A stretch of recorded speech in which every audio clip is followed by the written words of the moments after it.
जय गुरुदेव। परम पुरुष गुरुदेव जी, जय गुरुदेव नाम। अलख अगम्य की पार में स्वामी तुम्हें प्रणाम। कोटि कोटि करूं वंदना, अरब खरब प्रणाम। चरण कमल बिसरूं नहीं, जय गुरुदेव नाम। हम सभी प्रेमियों गुरु महाराज जी के चरणों में कोट कोट प्रणाम। हम सभी सत्संगी भाई बहनों, आज इस विषय पर हम लोग चर्चा करेंगे। गुरु महाराज जी से प्रेमियों ने पूछा कि मालिक, प्राण और श्वास ये दोनों एक ही है कि अलग अलग है? स्वामी जी महाराज ने कहा कि बच्चा, प्राण और श्वास ये दोनों अलग अलग चीज़ हैं। आप प्राण को इस तरीके से समझो कि प्राण एक शक्ति है और इसी प्राण की शक्ति से ही श्वास निकलते हैं। ये कैसे निकलते हैं? एक उदाहरण के तौर पे गुरु महाराज जी समझाते हैं कि जैसे एक लोहार एक भट्ठी तैयार करता है और वह भट्ठी ही समझ लो आपका प्राण है, और भट्ठी में वो लोहार एक चमड़ी की धौकनी बनाता है। जब भट्ठी तैयार करता है तो चमड़ी की जो धौकनी होती है जो आग पैदा करती है, उस धौकनी को लोहार उसमें जो है हवा भरता है और उसको दबाता है, हवा भरता है दबाता है। तो जो भट्ठी में कोयला है तो कोयला जो है में आग पैदा होती है, कोयला जलता है। ऐसे ही प्राण एक भट्ठी है और प्राण से ही श्वास उत्पन्न होते हैं, और जब तक ये प्राण रहते हैं तब तक ये श्वास निकलते रहते हैं, श्वास बनते हैं, और जब प्राण समाप्त हो जाता है तो श्वास समाप्त हो जाते हैं। यानी जब जीव का अंत समय आता है तो प्राण की शक्ति जो है ख़त्म हो जाती है, तो श्वास भी ख़त्म हो जाती है।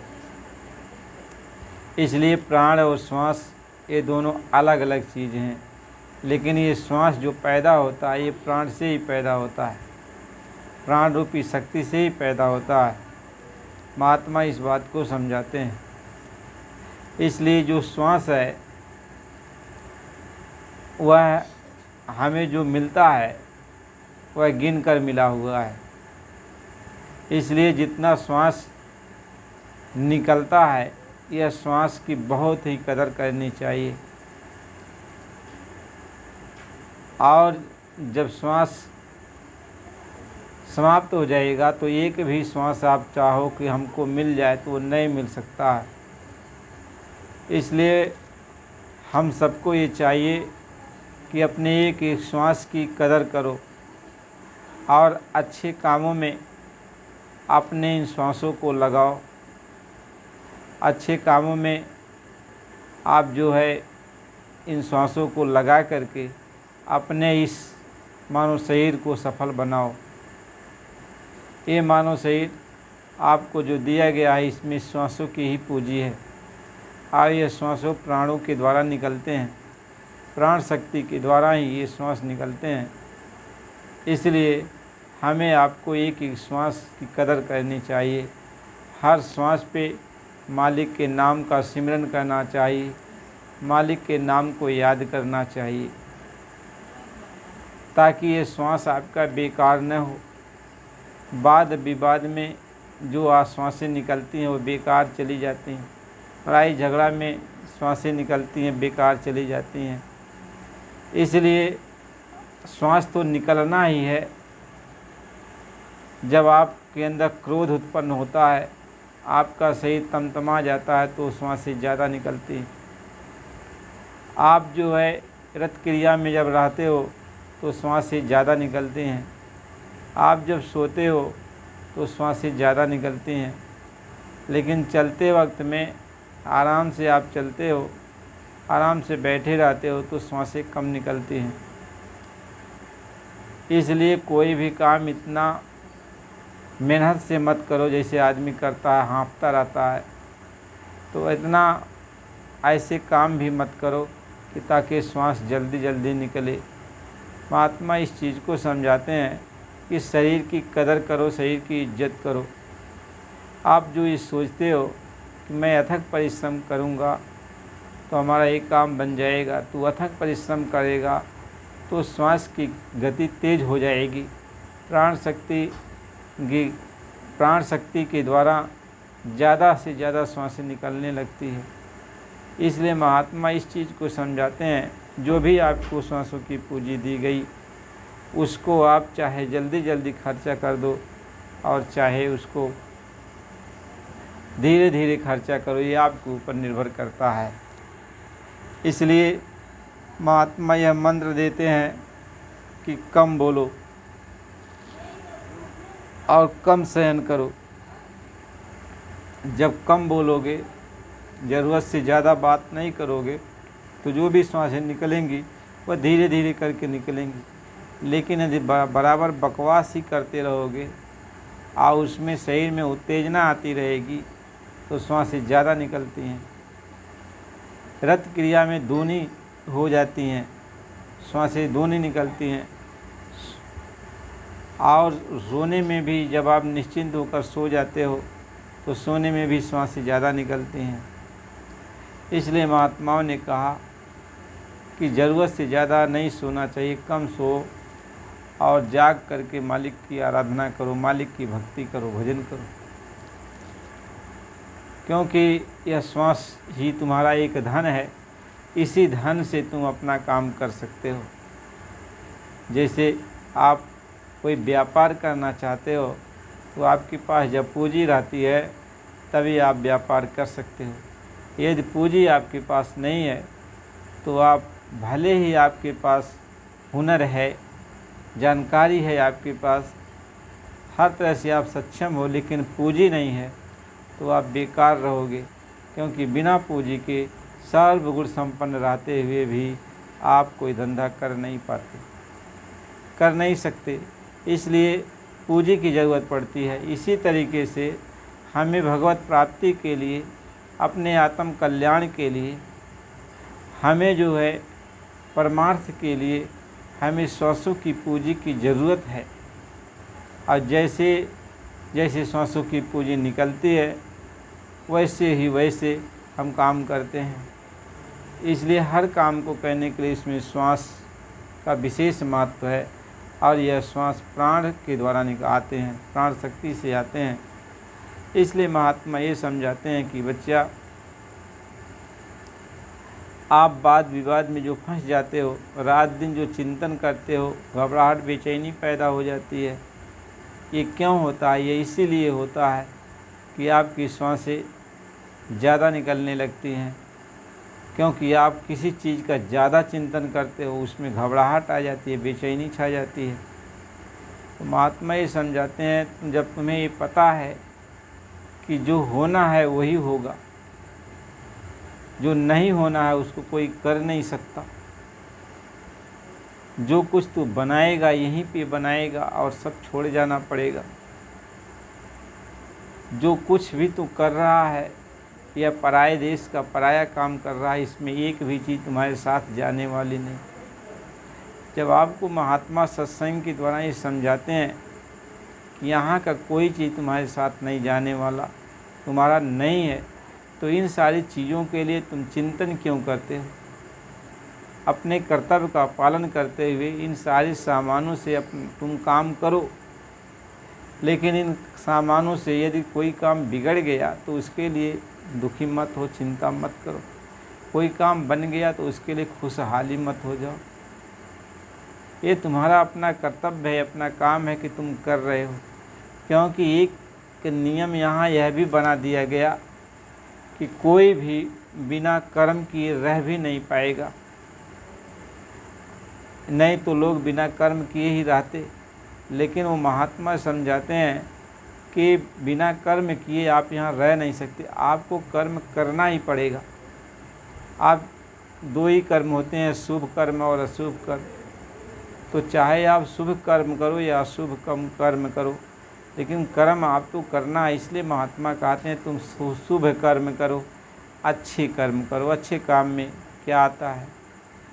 प्रभु के नाम का जाप आता है, प्रभु का सिमरन आता है, प्रभु की भक्ति आती है, प्रभु के भक्तों की सेवा आती है, सत्संगत आती है। ये अच्छे काम हैं। भोले भटके को आप रास्ता दिखाते हो, बताते हो, किसी दूसरे को समझा बुझा करके प्रभु की तरफ लगाते हो। ये सब जो है शुभ काम, अच्छे काम है। इसी काम को आप करते रहो। जो भी आपको नौकरी चाकरी धंधा कुछ भी मिला जुला है, वह काम आप जो है मेहनत ईमानदारी से करो कि यह हमको सौंपा गया है, तो हम इसका हिफाजत अपने हिसाब से ईमानदारी से करेंगे। फंसो मत किसी चीज़ में, और उस चीज़ को जो कहते हो कैसे कोई होता है, वह जो है पैसे पर कोई कपड़ा सिल रहा है तो कपड़े का वह तब तक हिफाजत करता है, सिलाई कर दिया, कपड़े का हिफाजत करता है कि जब तक ग्राहक आकर कपड़ा ले नहीं जाता। अब वो तो बढ़िया से सिलाई कर दिया, बढ़िया से प्रेस कर दिया और ग्राहक का इंतज़ार करता है। जब ग्राहक आता है कपड़े को लेके चला जाता है, तब वो नहीं है कि उस कपड़े की चिंता में डूबा रहता है कि हमने कपड़ा बहुत बढ़िया सिया है, बहुत इसको बढ़िया से प्रेस किया। अब उसके बारे में सोचता नहीं है ना। अब तो उसको कपड़ा वो दे दिया, अब वो कपड़ा एक ही दिन में फाड़ दे या उसको साफ़ सुथरा रखे या उसको गंदा कर दे, तो उसके बारे में वो चिंता नहीं करता। उसका कर्तव्य था कि सिलाई करके कपड़ा को दे दिया। जैसे धोबी का कर्तव्य है कि आप कपड़ा धोबी को दे दिए और धोबी आपके कपड़े को साफ़ कर दिया, और साफ़ करके तब तक वो कपड़े का ध्यान रखता है कि जब तक वो जो है ग्राहक कपड़े को ले नहीं जाता। ग्राहक आया, कपड़े को लेके चला गया धोबी के यहाँ से। अब धोबी उसकी चिंता नहीं करता, चाहे वह कपड़ा एक दिन में गंदा हो, चाहे 10 दिन में गंदा हो, चाहे उस कपड़े को ले जा कर के बक्सा में बंद करे, धोबी उसकी चिंता नहीं करता। धोबी का काम था उस कपड़े को साफ़ सुथरा कर देना। इसी तरीके से महात्मा ये समझाते इस संसार में तुम रहो, जो भी काम तुम्हें मिलता है करने के लिए, उस काम को तुम ईमानदारी से करो, ईमानदारी से करो और उसमें फंसो मत। तुम ये सोचो कि मैं एक सेवादार हूँ और गुरु की ये सेवा कर रहा हूँ। ये जितनी संसार में जो भी वस्तुएं दिखाई पड़ती हैं, जो संसार की हर चीज़ें, ये सब मालिक की ही बनाई हुई चीज़ें हैं। तो मालिक की सारी फुलवाड़ी है, मालिक के सारे बगीचे हैं। हमको इस बगीचे की रखवाली करने के लिए कहा गया कि तुम इसकी रखवाली करो, तो हम इसकी रखवाली करते हैं।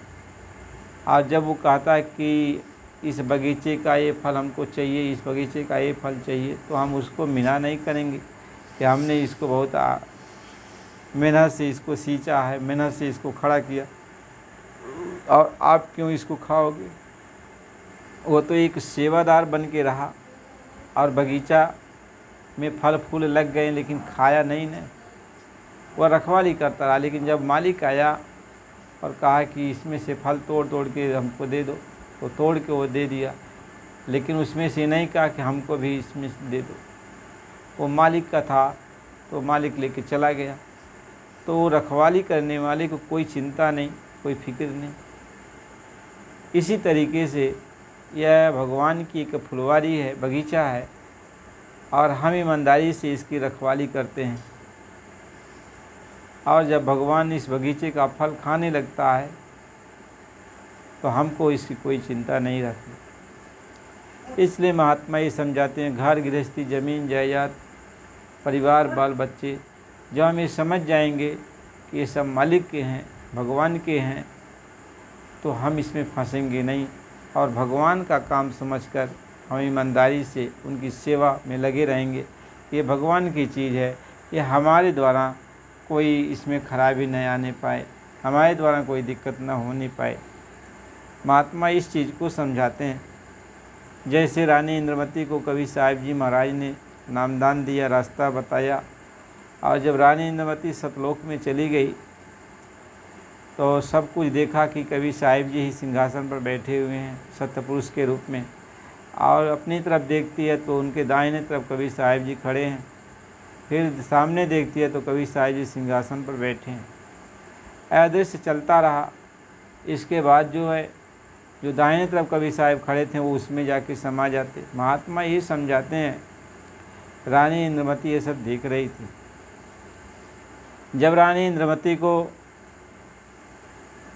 मन में यह इच्छा उत्पन्न हुई कि हमारे जो पति राजा चंद्र विजय हैं यह मृतलोक में, और उनको जमदूत परेशान कर रहे हैं, उनको दिक्कत हो रही है, वो देख रही थी, तो जो है कबीर साहिब से कही। कबीर साहिब ने पूछा तुम्हारे अंदर कोई इच्छा? कही पहले तो कही नहीं है, नहीं इच्छा थी, लेकिन बाद में कुछ समय के बाद कबीर साहिब ने फिर पूछा तुम्हारे अंदर कोई इच्छा? तो उसने कहा कि वो राजा चंद्र विजय जो मृतलोक में हमारे पति थे, और उन्होंने जो है हमको कभी रोका टोका नहीं आपके पास आने में। आप जब भी सत्संग करते, आपका दर्शन करने के लिए हम चली जाती। जब भी कभी भी, चाहे दिन हो चाहे रात हो, हम माल में जब आती हमें कुछ नहीं कहते थे, और हमको आपके पास जाने में उनको खुशहाली रहती थी। तो आज वो जमदूत उनको परेशान कर रहे हैं, और यदि वो न चाहते तो हम आपके पास नहीं जा पाते। तो हमारी इच्छा है कि वो भी सतलोक चले जाएं। तो कबीर साहब ने कहा कि देखो अभी तो उन्होंने कोई सत्संग भी नहीं सुना, न नामदान लिया, न कुछ किया, तो कैसे आएंगे? तो रानी इंद्रमती ने कहा ये तो आप जानो, आप तो सब वेद समर्थ हो, आप कुछ भी कर सकते हो। तब कबीर साहब जी मृतलोक में फिर आए, और जमदूत भाग गए, और राजा चंद्र विजय को सीधे सतलोक लेके चले आए। जब सतलोक लेके चले आए और वो अभी सत्यपुरुष के रूप बन गए, तो वहाँ रानी इंद्रमती पहले ही मौजूद थी। तो आपस में जो है भेंट मुलाकात होता है। कबीर साहब जी महाराज राजा चंद्र विजय से पूछते हैं कि इनको तुम देखते हो, ये कौन है? ये वही रानी है जो मृतलोक में आपकी रानी थी, इन्हीं के कारण आप आज सतलोक में आए हो। तो प्रेमियों ने प्रश्न किया। कबीर साहब जी ये कहते हैं कि सतलोक में कोई भी दाखिल होता है तो उसके अंदर किसी प्रकार की आशा, तृष्णा, इच्छा, नाना प्रकार के जो सारे विकार हैं कुछ भी नहीं रहते। जब निर्विकार जीव हो जाता है, निर्मल होता है, तभी सतलोक में दाखिल होता है। तो रानी इंद्रमती के अंदर इच्छा क्यों उत्पन्न हुई, कैसे उत्पन्न हुई सतलोक में जाकर? उसके अंदर इच्छा कैसे उत्पन्न हुई कि राजा चंद्र विजय के बारे में, यह आप हमें समझाइए। तो कबीर साहब यही कहे कि रानी इंद्रमती के अंदर कोई इच्छा नहीं थी, मेरे अंदर एक भाव बना कि राजा को भी लाना चाहिए। लेकिन अब कोई कहे तब तो, इसलिए सत्यपुरुष या कुल मालिक ही रानी के अंदर ये इच्छा उत्पन्न किए, और रानी के अंदर इच्छा उत्पन्न की, तब रानी ने फिर यही बात कहा। तो जो कुछ भी है सब मालिक की मौज पर ही निर्भर करता है, गुरु की मौज पर ही निर्भर करता है। गुरु ही वो कुल मालिक होता है। रानी इंद्रमती ने कबीर साहिब से पूछा कि हे मालिक, जब हम सतलोक में पहुंची तो आप ही सत्यपुरुष के सिंहासन पर आप ही थे, तो ये बात आपने पहले क्यों नहीं बताया? हमें इतना जो है परिश्रम करने की क्या ज़रूरत पड़ी, नहीं ज़रूरत पड़ती। तो उन्होंने कहा कि रानी, यदि मैं पहले तुम्हें बता भी देता तो तुम्हें भरोसा नहीं होता, क्योंकि सत्संग में महात्मा बराबर समझाते हैं कि वो जो सत्य पुरुष होते हैं वो यहाँ पे जीवों को समझाने के लिए मानव जैसा पोल बनाते हैं, और मानव जैसा पोल पर आकर के हमारे आपके बीच में हम सभी जीवों को समझाते हैं और रास्ता बताते हैं, अपने घर चलने का भेद बताते हैं। लेकिन हम सत्संगी कभी मानते हैं, कभी नहीं मानते हैं, कभी मानते हैं, कभी नहीं मानते हैं। इसीलिए महात्मा कहते ये करने का मार्ग है। जब जीव करेगा और उसके अंदर जब कुछ दिखाई सुनाई पड़ेगा, जब वो कुछ जानेगा समझेगा, तब उसके अंदर एक भरोसा उत्पन्न होता है। इसलिए महात्मा यदि बता भी दें कि मैं ही कुल मालिक हूँ, तब भी लोगों को भरोसा नहीं होगा। बहुत सारे महात्मा, एक बार नामदेव जी महाराज एक मरी हुई गाय को जिंदा कर दी। पहले तो लोगों ने कहा कि हम आपको तब मानेंगे जब आप इस गाय को जिंदा कर दो। तो गाय मरी हुई थी, लेकिन नामदेव जी ने जिंदा कर दिया। उसी का जो जिंदा तो कर दिए, लेकिन लोगों ने बाद में फतवा जारी कर दिया कि ये तो जो है प्रभु के नियम के खिलाफत है। इन्होंने प्रभु के साथ नाजायज़ अपने को भगवान मान बैठी। और उसके बाद नामदेव को बड़ी सज़ा दी गई। तो कहने का मतलब यह है, यदि कोई कह भी दे मैं भगवान हूँ, मैं सतपुरुष का रूप हूँ, तो यहाँ यह देश काल का देश है और हर तरह के लोग शंका पैदा करके जो है महात्माओं के साथ लड़ाई कर बैठते हैं। वैसे भी करते रहते हैं, जब महात्मा समझाते हैं तब भी करते हैं, और जब वो खुद अपने को ये बनने कह देंगे तब तो पता नहीं क्या से क्या हो जाएगा, बगावत लोग करने लगेंगे। तो इस तरीके से हमें आपको सबको चाहिए कि अपनी श्वासों की पूंजी को बरकरार रखें। आज जो श्वासों की पूंजी मिली है, गिन के मिली है, तो हमें आपको वाद विवाद में नहीं फंसना है। और एक ही श्वासों की पूंजी को सुमिरन में, ध्यान में, भजन में, सेवा में, सत्संग में लगा देना चाहिए। महात्मा इस बात को समझाते हैं, इसलिए हमें मालिक की भक्ति में लगना चाहिए। प्रेमी भाई बहनों, आपको ये सत्संग मिलता है, बराबर मिलेगा और बराबर आप सुनो। आप गुरु भाई बहन हो तो आपके अंदर जो कुछ भी शंका उत्पन्न होती है, जो कुछ भी आपके अंदर विचार भाव आते रहते हैं, भक्ति भाव से संबंधित, भजन से संबंधित, आत्म कल्याण से संबंधित, तो सत्संग में मालिक की दया से ज़रूर आपके पास ये वीडियो के माध्यम से ज़रूर आपको सुनाए जाएंगे। जिससे क्या होगा, आप सुनेंगे, आपके अंदर भाव भक्ति मालिक के प्रति जगेगी और आप अपने रास्ते पर, भजन मार्ग पर आप चलोगे, अपने घर चलने की तैयारी करोगे। इसलिए आप नए हो तो चैनल को लाइक, सब्सक्राइब तो पहले कर दीजिए और इसके बाद लाइक कर दीजिए और बराबर आप लोग सत्संग सुनते रहिए। जय गुरुदेव।